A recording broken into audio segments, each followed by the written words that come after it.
Merhaba, ben Eczacı Ahmet Nezih Pekcan.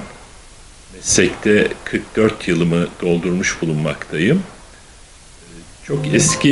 Çok eski dönemlerden bugüne eczacılıkla ilgili objeleri toplamakta ve eczanemde sergilemekteyim. Yaklaşık 5000 çeşit obje var. Bu objeler içerisinde reçeteler, ilaç kapları, ilaç muhafaza, porselen kapları, havanlar, e, teraziler, hassas teraziler bulunmakta. Tabii ki e, ben bu topladığım objelerin sahibi değil, emanetçisiyim. Bu objeler Türk eczacılarına ait. Belirli bir süre ben bunları muhafaza edip daha sonra yeni nesillere kızım vasıtasıyla aktarmayı düşünüyorum.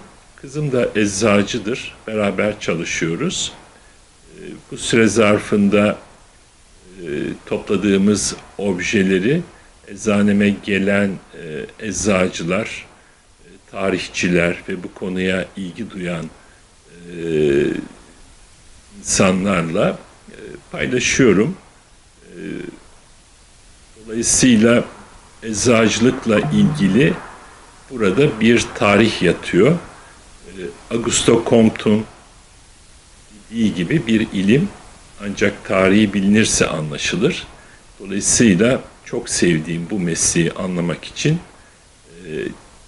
44 yıl önce çıktığım yolda bu objeleri toplamaya devam etmekteyim. Bir tampon, kanama kesici tampon. Ameliyatlarda kullanılıyor bu.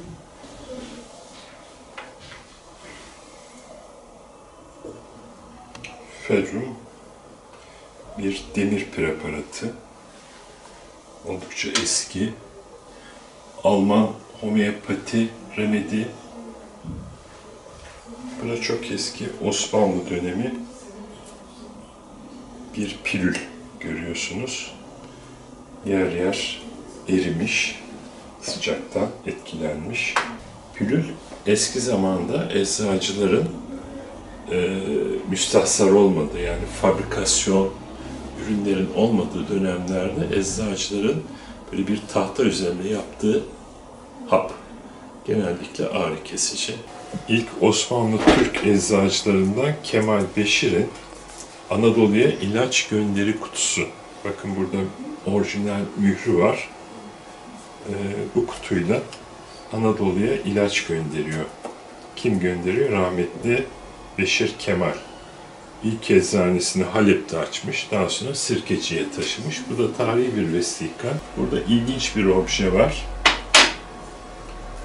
Bir Fransız eczacının yapmış olduğu kozmetik amaçlı bir krem ve üzerinde eczacının resmi. Oldukça eski bir obje.